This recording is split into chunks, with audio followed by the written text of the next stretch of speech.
would like to introduce the witnesses on our second panel. Dr. Jeffrey Harbiner is the chairman of the Department of Economics at Grove City College. Dr. Peter Klein is Associate Professor of Applied Social Sciences and Director of the McQuinn Center for Entrepreneurial Research at the University of Missouri. Dr. John Taylor is the Mary and Robert Raymond Professor of Economics at Stanford University and George P. Schultz Senior Fellow in Economics at the Hoover Institute. Dr. James Galbraith is the Lloyd M. Benson Jr. Chair of Government Business Relations and Professor of Government at the Lyndon B. Johnson School of Public Affairs at the University of Texas at Austin. Dr. Alice Rivlin is a Senior Fellow in Economic Studies at the Brookings Institution and is former Vice Chair of the Federal Reserve Board of Governors. Without objection, your written statements will be made part of the record. You will now be recognized for a 5-minute summary of your testimony, and we'll begin with Dr. Harbiner. Chairman Paul, Ranking Member Clay, and distinguished... Get the mic up close. And distinguished members of the committee, it is an honor to appear before you. Left to the market, the production of all goods, including money, passes the profit and loss test of socially beneficial production. Like all private enterprises, a gold mining company produces if the revenue from the sale of its output exceeds the cost of buying its inputs. Its production is socially beneficial because the value of inputs in producing the output to satisfy its customers exceeds the value of those inputs in producing other goods to satisfy other customers. In the market, money production is regulated by profit and loss. Changes in demands bring forth more production. If the demand for money increases, making the value of gold coins rise, then minting companies would increase production to capture the profit. As the supply of gold coins increased, their value would decline, and as the demands for resources increased, their prices would rise. The profit would dissipate, and resource allocation into and production of money would be optimal for society at large. The production of fiat paper money and fiduciary media cannot be regulated by profit and loss. It is always profitable for a central bank to produce more fiat paper money since larger denomination bills have the same production costs as smaller denomination bills. It is always profitable for a commercial bank to issue more fiduciary media through credit creation since the interest it earns on the loan made always exceeds the nominal cost of issuing fiduciary media. Although the production of fiat money and fiduciary media cannot be justified by passing the market test of optimal production, it is claimed that an elastic currency will render an outcome superior to that of a monetary system of commodity money and 100% reserve money substitutes. Let me address 3 such claims for an elastic currency. First, that it can keep the price level stable.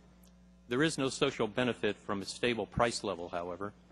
Entrepreneurs earn profits and avoid losses by anticipating changes in prices of all goods, including money. An elastic currency makes the entrepreneurial task more difficult by adding another dimension of uncertainty to the purchasing power of money. Second, it is claimed that an elastic currency can prevent price deflation. There is no social benefit from preventing price deflation, however. Faced with lower prices for their outputs, entrepreneurs reduce their demands for inputs, and their prices fall also. This leaves profit, production, and real incomes intact. Looking at the evidence across 17 countries over 100 years, Andrew Atkinson and Patrick Kehoe, in a 2004 American Economic Review article, demonstrated that there is no correlation between price deflation and economic downturns. The third claim for an elastic currency is that it can accelerate economic growth. There is no social benefit from attempting to accelerate economic growth beyond the rate people prefer, however. Instead of building up the capital structure of the economy more fully, monetary inflation through credit expansion generates the boom-bust cycle. In their research on the performance of the Fed, published in Cato Working Papers in 2010, George Selgin, William Lastrups, and Lawrence White concluded that under the Fed, the economy has suffered more instability than in the decades before the Fed's establishment, and that even its post-World War II performance has not clearly surpassed that of its predecessor, the national banking system. Economic theory and historical evidence demonstrate that an elastic currency system confers no benefit on society at large. Instead, it causes financial instability and business cycles.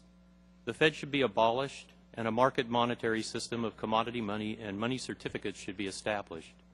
A direct route to achieve this end is to convert Federal Reserve notes into redemption claims for gold with a 100% reserve of gold, and to redeem the portion of reserve deposits banks hold at the Fed into cash so that banks hold 100% cash reserves against their checkable deposits.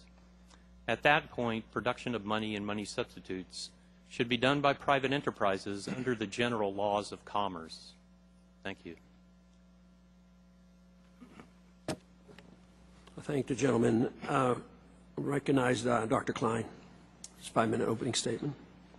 Thank you, Mr. Chairman and members, for the opportunity to discuss such an important topic. My testimony analyzes the Fed and the reforms considered today from the perspective of an organizational economist. How does the Federal Reserve System measure up as an organization? Are its objectives, as mandated by current law, achievable and appropriate for a government agency? Are these objectives consistent with a healthy and growing economy? Is the Fed effectively structured, managed, and governed? Do key decision makers have the information and the incentives to make good decisions? Are they penalized for making mistakes? My answer to these questions are very strongly negative. The Fed has been given a task, managing and stabilizing the U.S. economy, that is impossible for any government planning board. The Fed has vast authority and very little accountability. The Fed can take actions that do enormous harm to the U.S. economy. Since 2008, the Fed has done exactly that. It has pumped money into the financial system at unprecedented rates. It has kept interest rates near zero, thus discouraging prudent behavior among consumers, entrepreneurs, and government actors, while encouraging reckless spending and the accumulation of vast public and private debts. The Fed has done everything it can to prevent the market adjustments needed for recovery from the financial crisis. All this has happened without oversight, without external check and balance, and without public discussion and debate. This kind of setup is a recipe for disaster. Everything we know about organizations with vast authority and without external check and balance tells us that they cannot possibly work well. Industrial planning fails because planners cannot and should not pick winners and losers among firms and industries. Likewise, monetary planners lack the incentives and information to make efficient decisions about open market operations, the discount rate, and reserve requirements. The Fed simply does not know the optimal supply of money or the optimal intervention in the banking system. No one does. Add the problems facing any public bureaucracy: inefficiency, waste, mission creep, and it's increasingly hard to justify giving so much discretion to a single, unaccountable, independent entity. Mismanagement of the money supply not only affects the general price level, it also distorts the relative prices of goods and services. This makes it more difficult for entrepreneurs to weigh the costs and benefits of alternative actions, encouraging them to invest in the wrong activities, that is, to make investments that are not consistent with what consumers are willing and able to buy.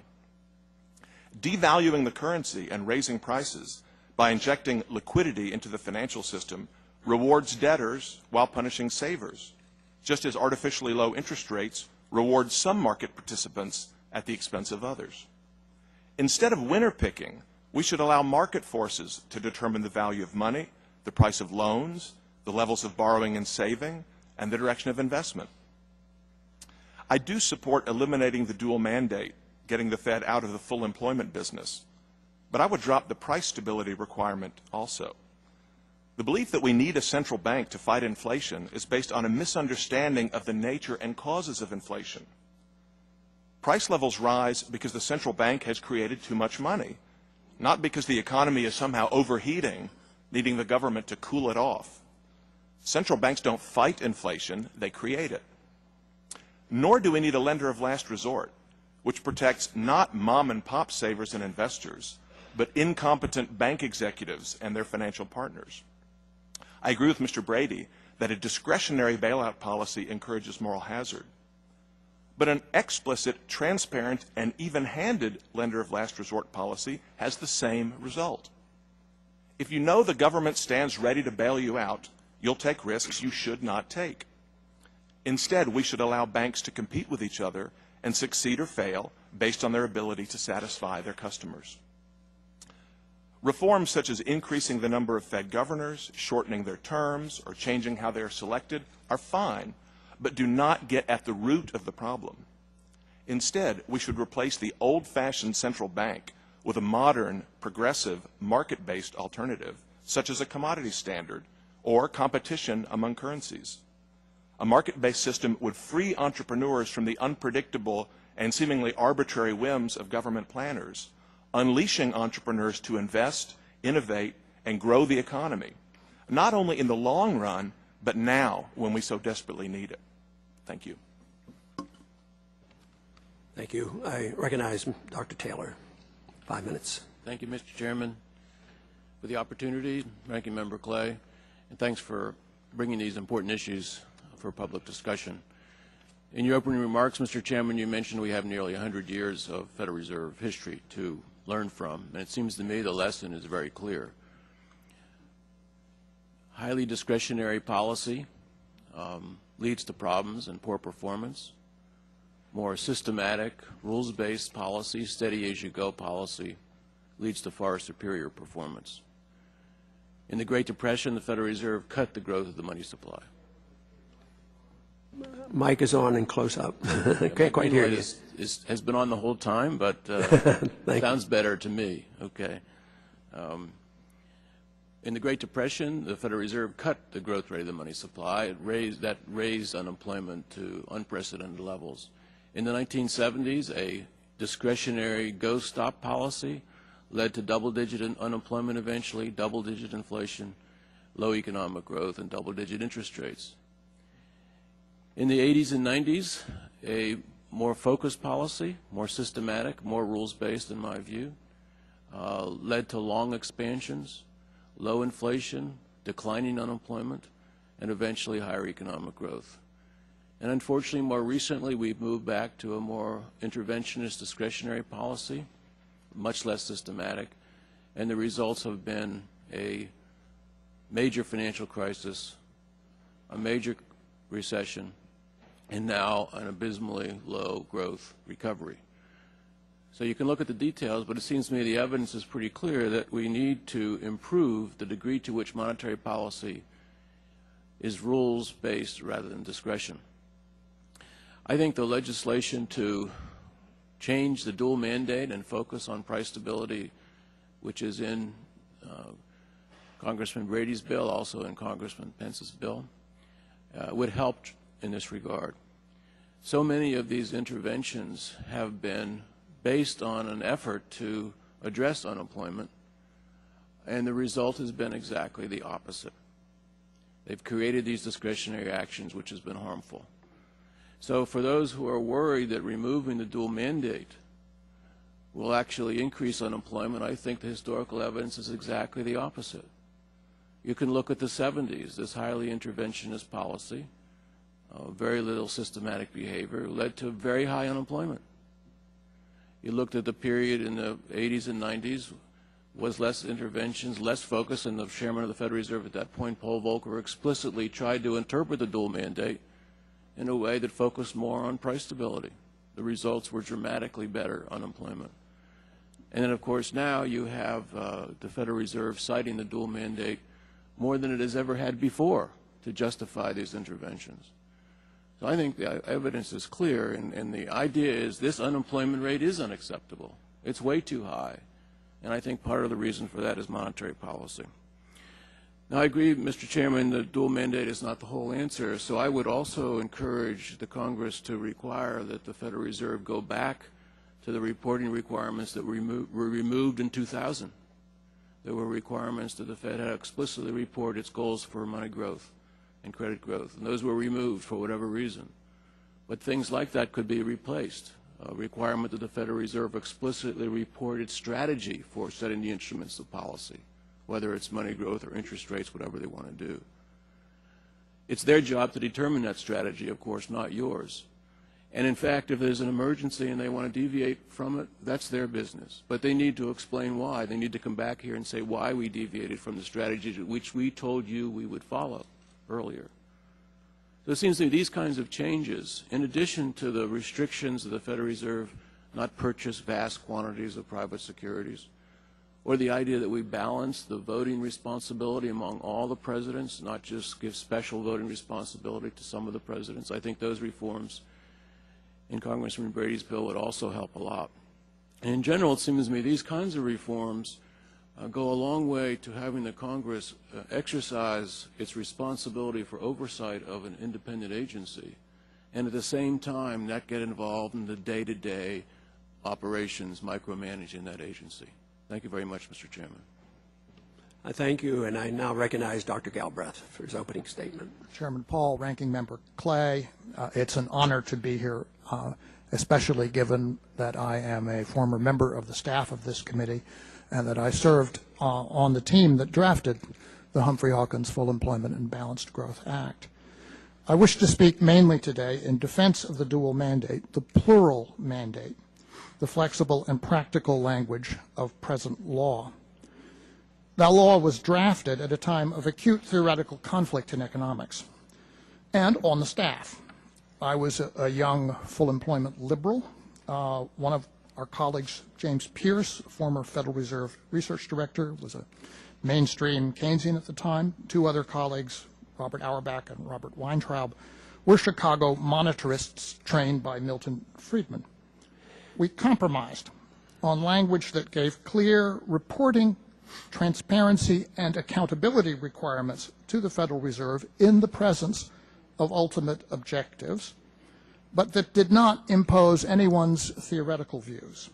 Had we done so, I fear the oversight process would have failed long ago, perhaps when mainstream economics adopted the concept of a natural rate of unemployment in the early 1980s, perhaps when the classical monetarism, the relationship between money and prices, fell apart shortly after that. Instead, being flexible, the process has survived for over 35 years, even though the theories come and go. Now, price stability is written into current law as an objective of monetary policy. It is the presence of the maximum employment objective alongside price stability, in my view, that gives the Federal Reserve leeway to pursue inflation targeting at some rate other than zero if it chooses to do that. Similarly, if in some alternate universe the Federal Reserve were to pursue a full employment strategy at all costs, the presence of the price stability language would give you legitimate cause to question its policies and the reasoning behind it. Having price stability alone in the Charter would put the Federal Reserve in the position presently occupied by the European Central Bank, a very difficult position, obliged to pretend to ignore unemployment even as that issue becomes increasingly important in the politics of the region it's responsible for, obliged to pretend to respect its charter when circumstances dictate that in fact it deviate from it, and it would put the Federal Reserve in a perpetually difficult, I think, false position before Congress, really make it very difficult for the Federal Reserve to report forthrightly on what it's doing, and I think it would equally put the Congress in an extremely difficult position as, unlike the European Central Bank, which is an independent entity, the Federal Reserve is not and cannot be independent of Congress. It is a creature of Congress under the Constitution. I think also that creating a single rigid price stability mandate would bring back the technical difficulties that we experienced in the 1970s and 1980s over the definition of money. The definition of price stability would become similarly problematic. If one looked at the notional definitions of inflation presently in use, I think you would find that the Federal Reserve did not, in fact, violate its price stability mandate in the run-up to the Great Crisis. So it would be very hard to know before the fact when it was doing something that was not consonant with that mandate. Finally, this is a time of ferment in economics, once again, as the 1970s were. The profession fell into complacency before the Great Crisis, and the crisis delivered a shock from which economics has not recovered. Issues of the cost of resources, as yet, I think, unfinished project of financial reform, remain unresolved. Unemployment is not going away, as many prominent forecasters believed it would have by now, and there are limits to what the Federal Reserve can achieve. Reasonable price stability, which was the language in the Humphrey-Hawkins preamble, as I recall, is an important objective, but so is full or maximum employment. And I think Congress would be well advised not to commit to either one at the sacrifice of the other. I do urge Congress to continue to pursue the goals of oversight, accountability, and to probe deeply what the Federal Reserve is doing, but within the framework of present law. Thank you very much. I thank you now. I recognize Dr. Rivlin. Thank you, Mr. Chairman. I'm happy to have this opportunity to testify before this subcommittee as you consider the diverse set of bills about the Federal Reserve. I will concentrate my remarks on the dual mandate. I believe that the dual mandate has served the United States well, and that it would be a mistake to restrict the Fed's policy actions to fostering stable prices alone. I'd like to make clear at the outset, Mr. Chairman, that I believe in a strong independent central bank. Without a strong independent central bank functioning to mitigate economic and financial instability, I believe the United States would have a weaker, far more chaotic economy and lose its leadership position in the global economy. The objective of economic policy, including monetary policy, should be a rising standard of living for most people over the long run. Controlling inflation is a crucial element of the larger objective because high and especially rising inflation is a serious threat to sustained growth. I believe the dual mandate is simply a reflection of what average citizens ought to expect their central bank to do. Let the economy create as many jobs as possible, but don't let inflation interfere with that job growth. Economists translate that common sense exhortation into a monetary policy aimed at keeping the economy as close as possible to its long-run potential growth without seriously overshooting in either direction. This concept is enshrined in Professor Taylor's famous rule. The problem for the Federal Reserve decision makers is that potential growth is not observable because it depends on trends in productivity growth which can shift unexpectedly. In the stagflation of the 1970s, hindsight indicates that monetary policy makers overestimated potential growth and did not tighten soon enough to avoid the acceleration of inflation at the end of the decade. In the 90s, when I was at the Fed, we faced a happier version of the same uncertainty. We had unemployment that was very low, but no inflation. We held off tightening in the presumption, which proved correct, that accelerating productivity growth had raised potential growth and reduced the risk of inflation. Partly thanks to the Fed, we had a very good decade in the 90s. We also balanced the budget. The sooner we get back to those conditions, the better. But the late 90s also illustrated the inadequacy of the Fed's toolkit in response to asset price bubbles. The dot-com bubble, if the Fed had raised interest rates to deal with the dot-com bubble, I think it would have tipped the economy into recession, punishing workers and companies across the country for no good reason. Influencing the federal funds rate through open market operations is simply not an effective way of calming an asset price bubble. We learned that lesson again in the early 2000s. While we should not have needed a catastrophe to learn this lesson, the Dodd-Frank bill, or Act, now gives the Fed and the Financial Stability Oversight Council responsibility for financial stability and new tools with which to help achieve it. The dual mandate is not inconsistent with strong emphasis on controlling inflation when appropriate, and even with an explicit target for inflation. Indeed, last January, the Fed confirmed a long-run inflation goal of 2%. Operating under the dual mandate, the Fed has successfully controlled inflation for 3 decades. To change the language of the law to imply that the Fed's only concern should be inflation would send a misleading signal to a public rightly concerned with jobs and growth as well as inflation. It would imply that inflation is a serious current threat to American prosperity, which seems to me unwarranted. What we need now is a continuation of accommodative monetary policy plus fiscal policy that combines additional investment in long-run growth and jobs with credible long-run action to stabilize the debt. In short, monetary policy as executed by the Fed under the dual mandate has a positive track record and is currently appropriate. I would urge the Congress not to tamper with legislative language that has served us well. Thank you. I thank the panel, and I now yield myself 5 minutes for questioning.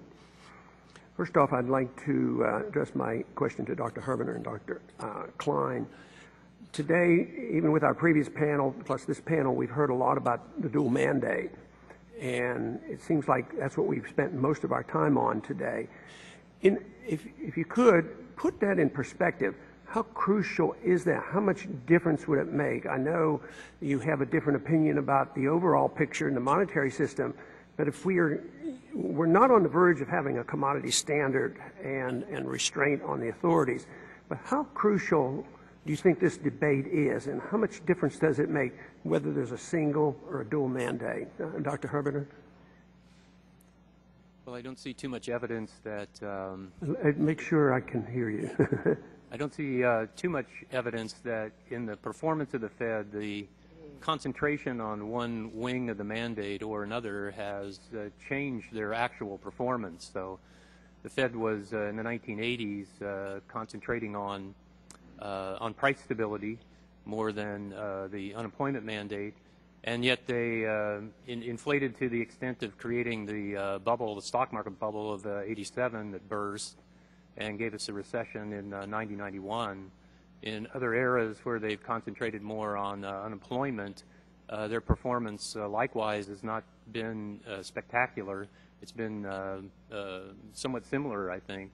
And so I don't think in practice that the dual mandate has been effective in restraining the Fed's monetary policy or improving it one way or the other. And Dr. Klein, do you have anything to add on that?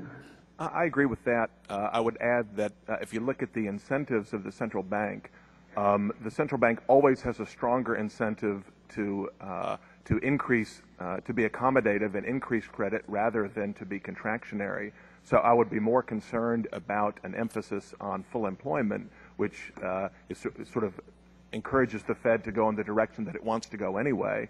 And I'd be less concerned about it, relatively speaking, on an emphasis on price stability, which would tend to constrain the Fed and go against the direction that it naturally wants to go. Of course, the argument that it didn't restrain them is precisely the reason they like the mandate, because it allows them to expand the money at will. And of course, we see this as a problem. Quick question for Dr. Taylor, who you're emphasizing, some of these monetary rules and even more monetary statistics. Would you be in favor of the Fed, once again, issuing a report on the size and growth of M3? I would be in favor of the Fed doing that. I think it's the more emphasis on money statistics, the better in my view. They didn't pay enough attention to that. But I would say, from the point of view of the Congress, it seems to me you want the Congress, the Fed, to report on its strategy, not to dictate exactly what the strategy should be. So that's the Fed's job. You come to this hearing and report the strategy explicitly, like they did about the M's, which was, I think, constructive. But it also requires the Congress, this committee, to ask the questions about the strategy. I think that dialogue is very important. I wish we'd go back to that. Dr. Galbraith, I intend to agree with you about the constitutionality of appointments to the Federal Reserve Board. We obviously have a different opinion about what we should be doing in monetary policy and the Federal Reserve. But where does this authority come, constitutional authority, since you addressed the Constitution, the constitutional authority to actually emit the bills of credit, which is prohibited by the Constitution, the creation of a fiat monetary system. Where does that authority come from exactly? I believe, Mr. Chairman, and I would be cautious about tangling with you on this, that the authority for the Federal Reserve Act simply comes from the authority given to Congress to coin money, regulate the value thereof. And that the Federal Reserve Act, of course, has been a functional piece of American law for over a century now. So it would be a surprise to me if it were per se unconstitutional on that grounds. And of course, if there's a prohibition in the Constitution, you can't change the Constitution by the Federal Reserve Act. But Dr. Rivlin, I think the removal of the report on M3 came after I think you left the Fed. I'm not sure. But why was that dropped? I mean, what would have harmed us to know a little bit about the broad money supply? It seemed like it emphasizes a point of money growth, and many believe still that the true price inflation is a consequence of money growth. Is there any reason that we shouldn't have that figure presented to us? And why was it canceled out? I don't know. That was, I believe, after I left. But I'm always in favor of more information rather than less. But the emphasis on the monetary aggregates was declining for good reason. They weren't stable with respect to anything. And we've had all sorts of different kinds of money created in the last few decades. And the idea that it was mostly checking accounts and savings accounts is just disappeared. I, of course, would like to see more attention given to the stableness or the definition of, or explanation or defining what the monetary unit is, rather than trying to concentrate on the consequences of an unstable currency. But we don't have much time to get into that, so now I'm going to yield 5 minutes to Mr. Clay. Thank you, Mr. Chairman, and welcome back, Dr. Rivlin. Dr. Rivlin, at any time during your tenure on the Board of Governors, did the dual mandate interfere with the board's ability to set monetary policy? No, I don't believe it did, Mr. Clay. Setting monetary policy is really difficult. And you're always weighing different considerations. But we were very focused when I was there on what was happening to productivity growth, which was something of a mystery. We weren't very worried about inflation because it was falling. And so we continued, I think, thinking we were in conjunction with both mandates to keep interest rates relatively low. And inflation was falling because the economy was robust. It was growing jobs, and that was because the administration was working with Congress to help the economy along. Is that correct? Well, we had strong growth in the economy. We had a restrictive fiscal policy in that period. We were trying to get back to a balanced budget, which sounds like a fantasy now, and we did it.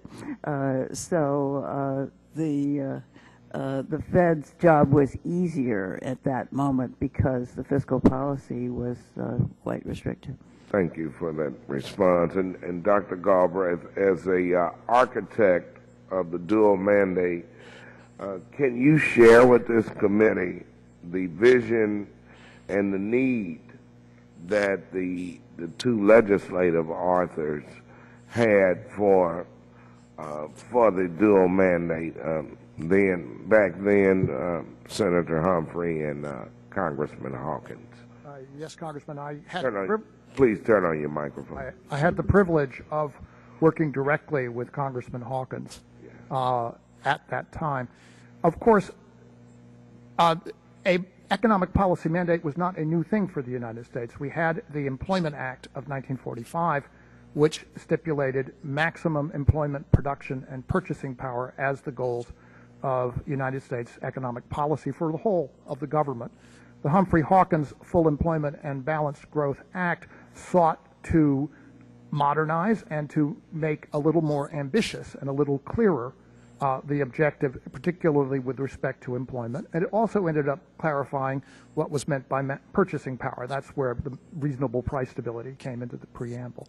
So it was a way of broadly specifying economic policy objectives for the entire government, but also with respect to the Federal Reserve, this was the moment we had set up through H-Con Res 133 in 1975, a process of dialogue with the Federal Reserve, regular oversight hearings, which goes on, and the Humphrey-Hawkins Act Federal Reserve provisions placed those into law and set a regular procedure. And that included, of course, as Professor Taylor said, goals for the growth of various monetary aggregates, which over time, as Dr. Rivlin has just said, became less useful because the relationship between those objectives or those statistics and anything you ultimately cared about became much noisier and less reliable.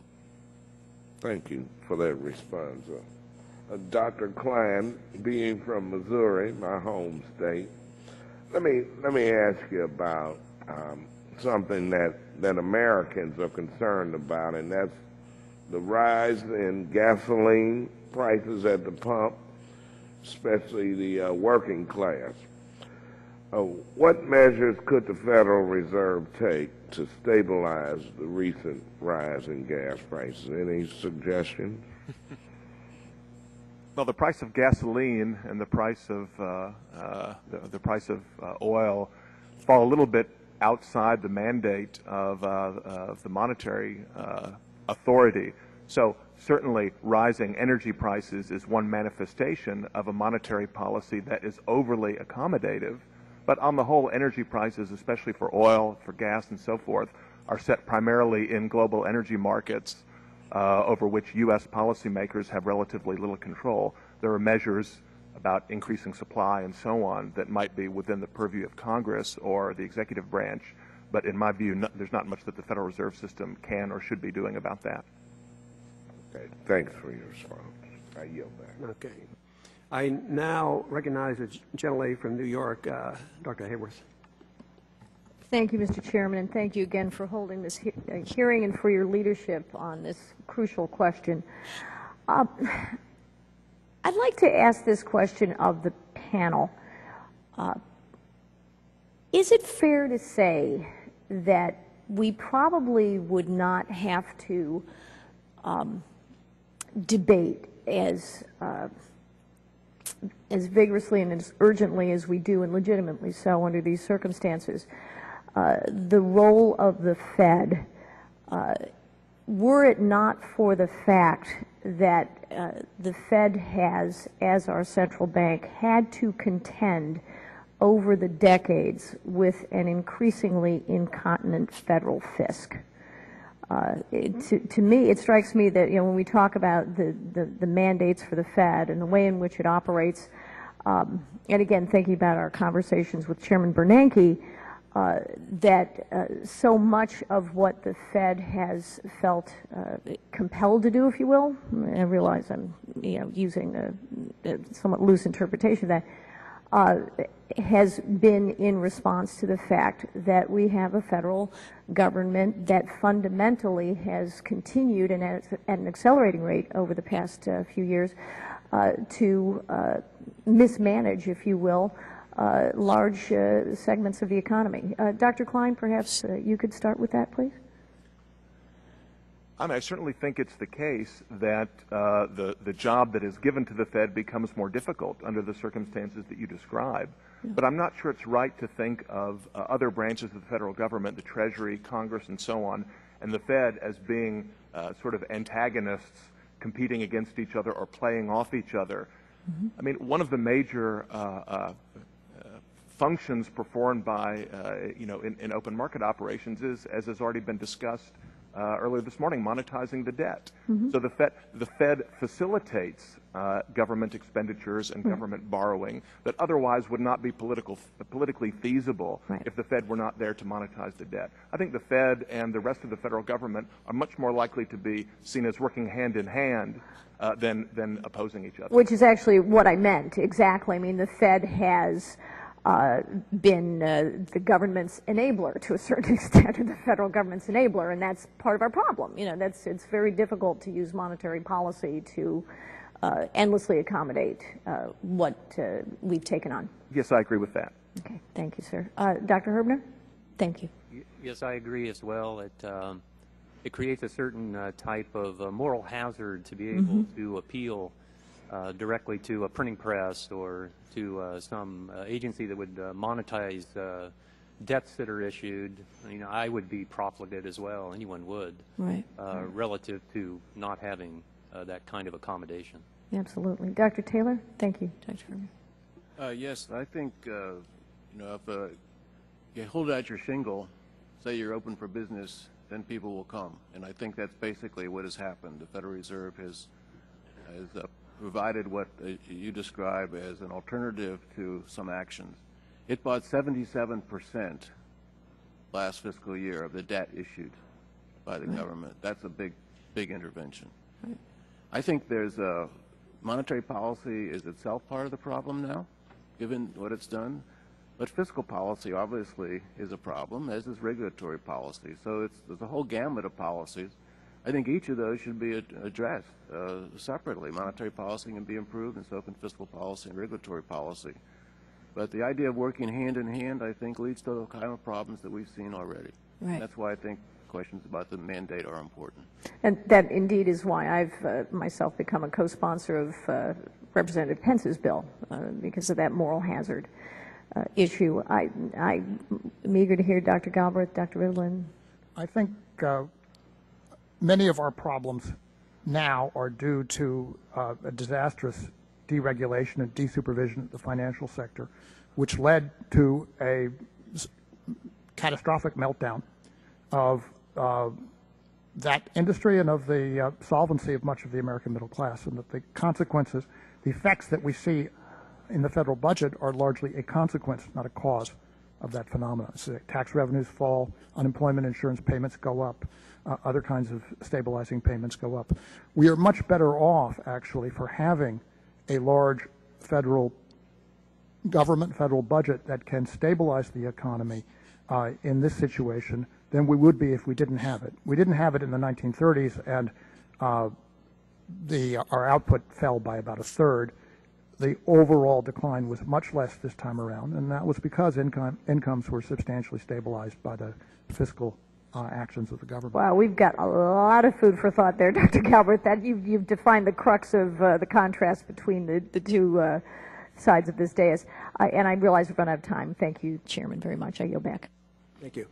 I now recognize the gentleman from Arizona, Mr. Schweiger. Thank you, Mr. Chairman. First, forgive me, but this is sort of an esoteric question, and no pointing and laughing, particularly for all of you with PhDs. We take a look back over the last 30 years at many of the different asset bubbles, whether it be real estate or even certain commercial bubbles, whether it be the internet bubble, you know, where it was often large amounts of resources going in, you know, inflating value beyond. Is it theoretically possible to have a bubble on the Fed's balance sheet by acquiring so much U.S. sovereign paper, so much mortgage-backed MBS?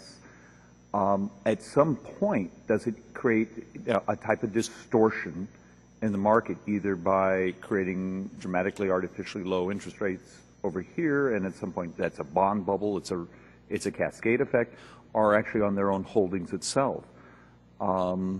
And is that just as, you know, right now we have the discussion about, are we heading towards a student loan bubble because we're $1 trillion there? Well, we're heading to $3 trillion on the Fed balance sheet. It's a little esoteric, and it's not as one, but is it one-off? And Doctor, please share with me, is my concern just sort of unfounded? Well, I think the Fed... And can you pull the mic really close? I think the Fed balance sheet, of course, exhibits the source of the bubbles that manifest in the economy. So when we see the Fed's balance sheet, they engage in open market operations, or they buy mortgage-backed securities from the banks and so on, and generate reserves in the banking system. Then it creates the possibility of the banks just creating credit on the basis of these reserves and channeling this credit into particular lines of activity where the bubbles arise. And so this is the very process by which the asset price bubbles are generated in the economy. We can't always tell exactly what lines they'll be generated in just by looking at the Fed's balance sheet, because the banks, of course, can generate credit in different lines. And Dr. Rivkin, also, I owe you, you will not remember, but many years ago, I ran into you walking down the street, and you were very, very kind to me. You spent literally 10, 15 minutes just talking to me on the street about a couple also esoteric issues. So I've always been very appreciative of your time. Thank you. Glad you have that memory. I think asset bubbles are a real problem for the Fed, but not because of the balance sheet effect. Because monetary policy is not a good tool for dealing with asset price bubbles. It's a good tool for dealing with general price inflation. So the Fed needs different tools, specific credit controls and controls on excessive leverage to deal with bubbles. And the Dodd-Frank Act does put them in that business, and I think that's good. Well, could current Fed action, and I'd even love Dr. Galbraith's opinion, so the current Fed balance sheet and the mechanics there, could it also be leading to a bond bubble right now? If we start to move towards more normalized interest rates, have we created sort of so much paper that's at, in many ways, artificial rates? Does it create a cascade when we start to move? I don't think it has to. I think the Fed can get its balance sheet down quickly. It's always much easier for the Fed to be less accommodative than more.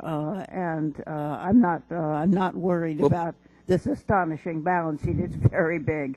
But right now, the reason to worry would be that we had general inflation, and we don't.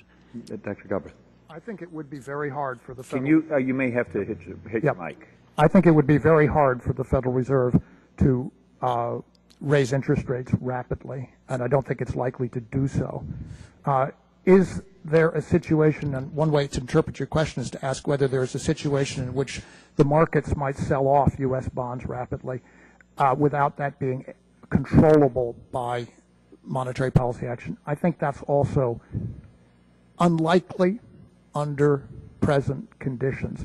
What the markets have shown us is that in adversity, people want to hold U.S. bonds. They want to hold U.S. bonds over practically any other asset because we are the largest, most liquid, and completely reliable market in the world for safe liquid assets. And I know, I'm sorry, I choose up far too much time, but how much more capacity do you believe is pragmatic for the Fed to continue to grow at? I mean, do they go to a 4 trillion, 5 trillion? I mean, how big do these balance sheets get? That's a very interesting question for which, Congressman, I have to tell you, I don't have an answer. Mr. Chairman, thank you for yielding. Thank you very much.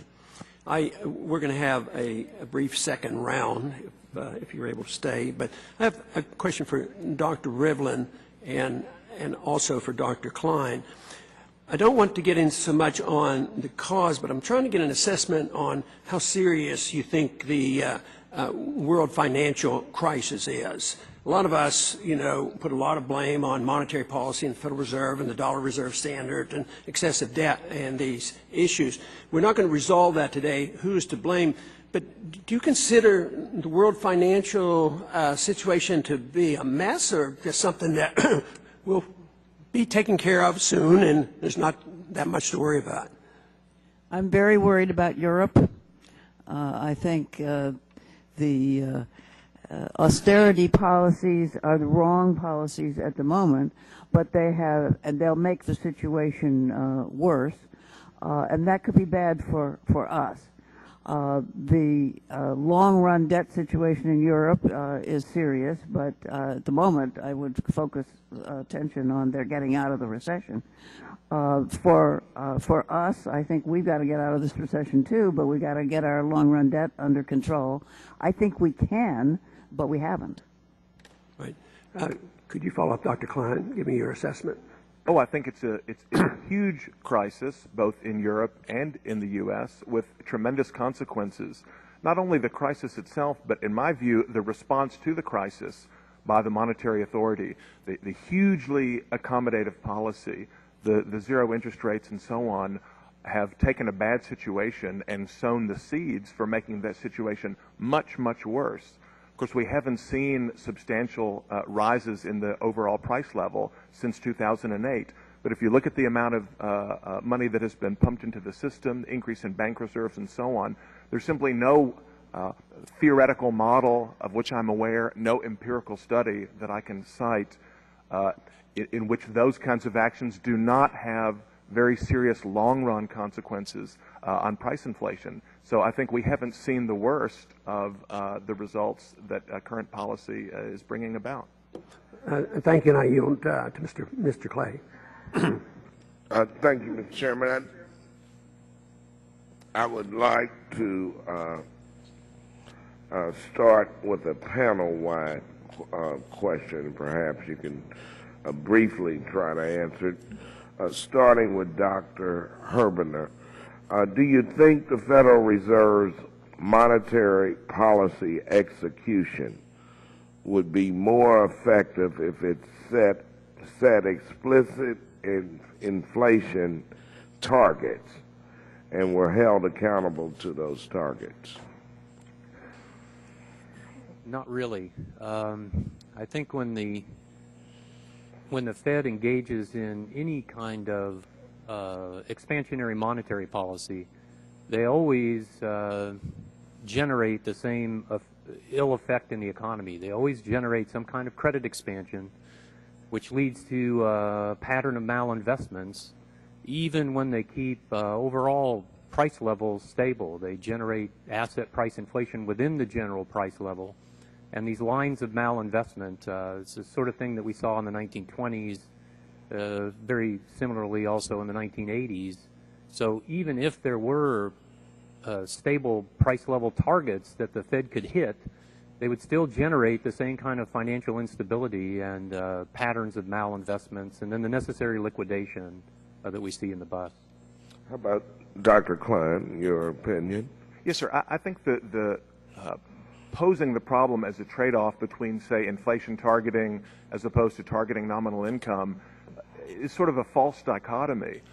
Something that Representative Paul mentioned in the first round was the idea of increased productivity resulting in decreases in prices, as of course we see in many industries, computers, information technology, and so on. There's no reason that we should expect or desire a quote-unquote stable price level of 2% a year or whatever. In a growing economy, we might easily expect the price level to fall. That's exactly what happened during the 19th century in the U.S., which was the period of the strongest sustained economic growth in U.S. history. That increased growth, which was driven by productivity improvements, resulted in decreasing average price levels. There's no reason for policy to try to prevent that. Thank you. Dr. Taylor. Well, we already have a inflation target the Fed has announced, 2%. But in the meantime, we continue to do this highly interventionist policy. So it seems to me that is not enough. And that's why people talking about the dual mandate. That's why I'm talking about returning to reporting about the strategy of the Fed. So I think you need more than that to get out of the terrible situation we're in now. Thank you. Dr. Galbraith. I think explicit targets can be useful. In the Humphrey-Hawkins law, there was a interim target for 4% unemployment, 3% inflation to be achieved after 4 years. It took 22 until Alice Rivlin was running things and actually happened. But the difficulty, I think, was in setting too ambitious a target and allowing too long a time frame for there to be real accountability. If you're going to set targets, it should be on an interactive basis and something where you can come back in a year and say, look, how did you do in relation to those targets, and what have you learned about the world from your experience? That would make a useful contribution, it seems to me. Dr. Rivlin, your opinion. I would agree with that. I think that the 2% target is about right. I wasn't a big enthusiast of setting an explicit target, but 2% is about right, as long as you don't take it too seriously, because there might be reasons to deviate in one direction or another. Thank you so much, Mr. Chairman. I yield back. I now recognize the gentleman from Arizona for a follow-up. Well, thank you. We were sort of heading on the question. I was going to start with Dr. Taylor and then move to Dr. Klein. How big can the balance sheet get? Well, I already think it's too big. I think the Can you pull the mic closer, please?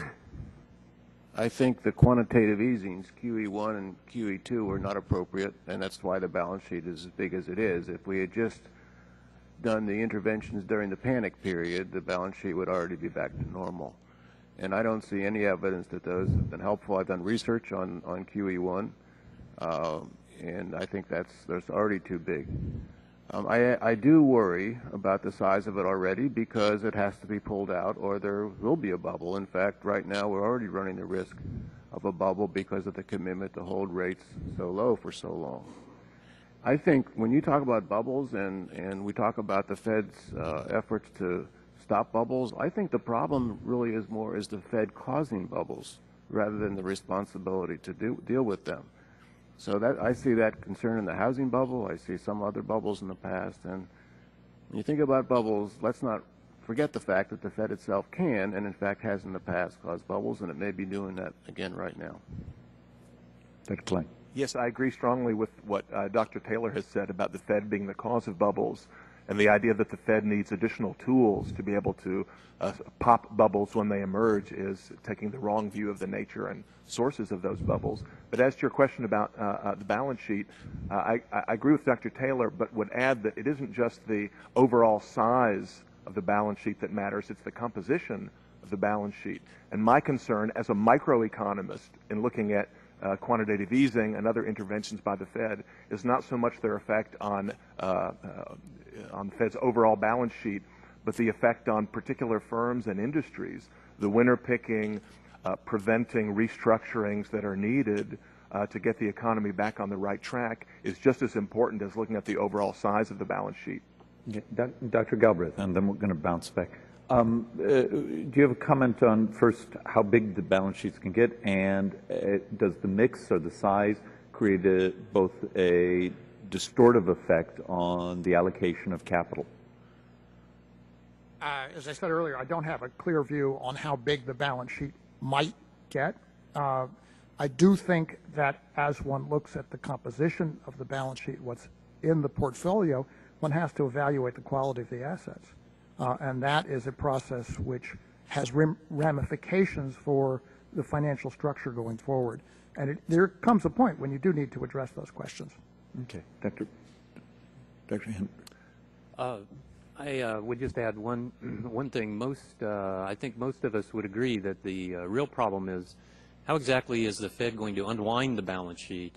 Not how big is it going to get, but what will be the process by which they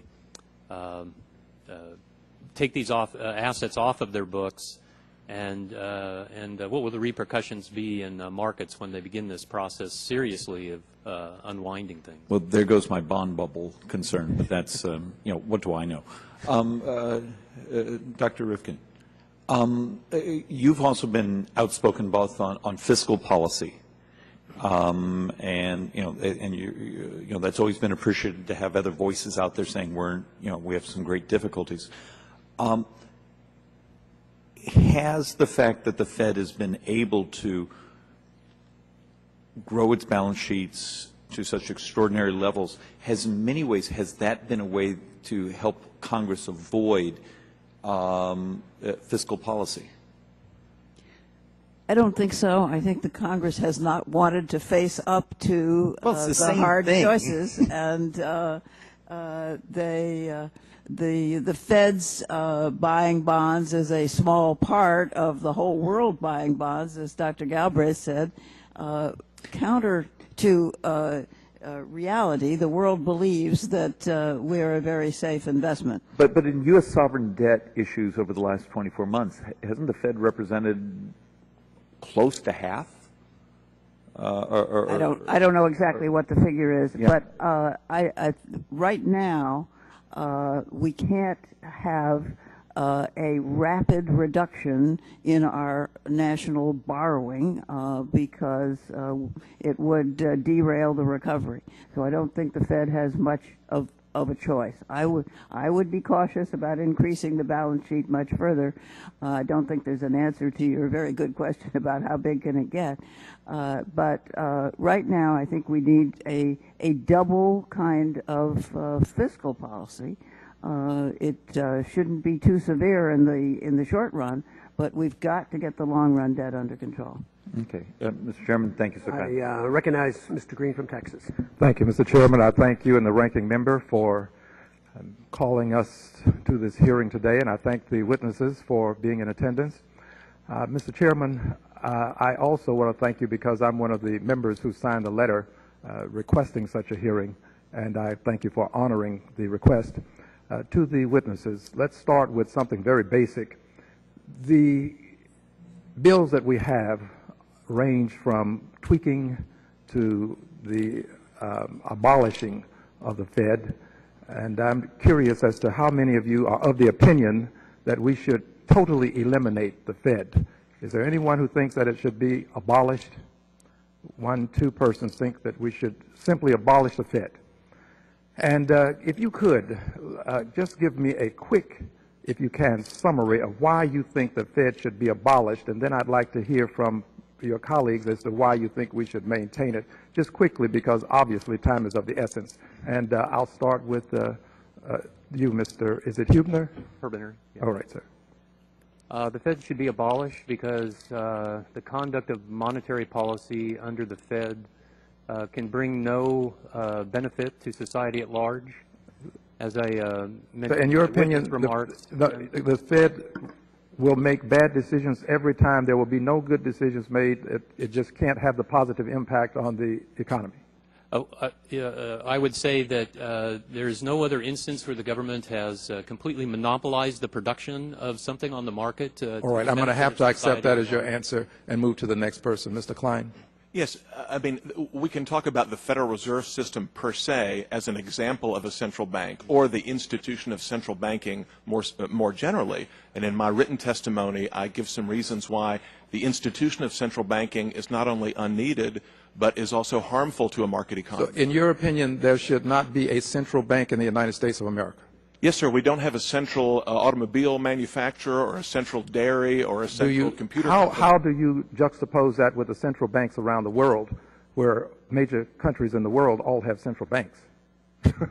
Well, what I'm expounding is certainly not the majority view among policymakers, but that hardly makes it incorrect. I think that's a fair statement. Mr. Taylor?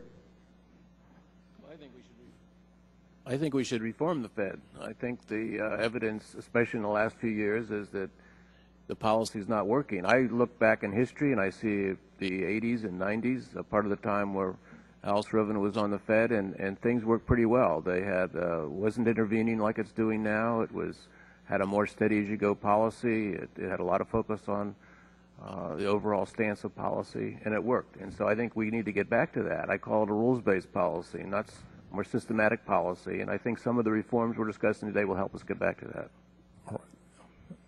Next, please. I think on the whole, Congressman, that the 20th century was better than the 19th, and that having a central bank was a modest and useful part of the institutional structure that gave us a fairly successful century.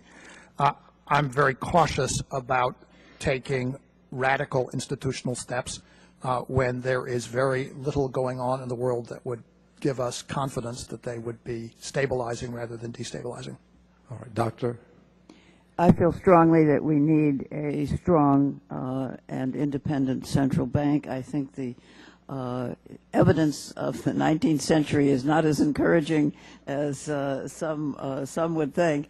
And the idea that the world's greatest economy could make do without a central bank, without a lender of last resort, without a monetary policy seems to me quite bizarre. Now, Doctor, thank you. Let me go back now in reverse order, and I'll start with you, Doctor, first. The question is, would we be at a disadvantage if we had no central bank and other major economic powers have central banks?